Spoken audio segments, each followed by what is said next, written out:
საზოგადოებრივი მაუწყებლის წინააღმდეგ სარჩელი უკვე შეტანილია საქალაქო სასამართლოში. განცხადება უკვე დატოვეს ნინო ზაუტაშვილმა და ვასილ ივანოვ-ჩიქოვანმა. ახლა სწორედ საქალაქო სასამართლოზეა დამოკიდებული, რამდენ ხანში დაიწყებს ჟურნალისტების სარჩელზე მსჯელობას და განხილვას.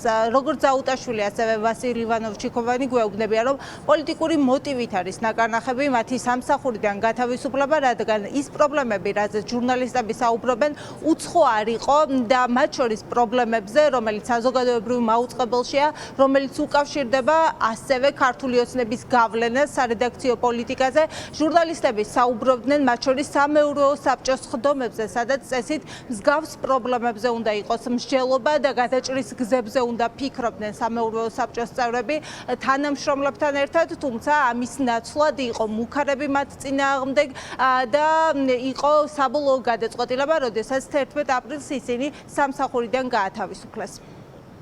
ასაჩივრებული არის სამსახურიდან გათავისუფლების ბრძანება, მოგვითხოვთ აღდგენას, განაცდურის ანაზღაურებას.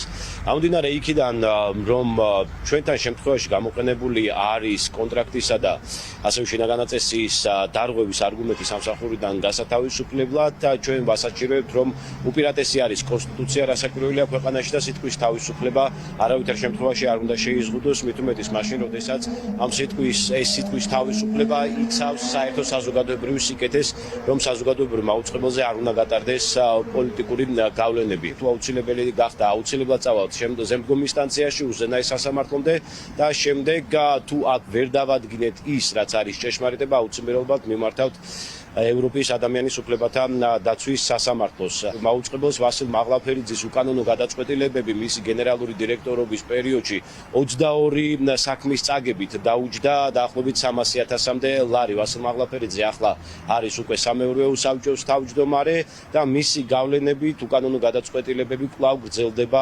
საზოგადოებრივ მაუწყებელზე. სარჩელი ჩემი უკანონო განთავისუფლების თემას ეხება, ასევე რეპუტაციის შელახვას.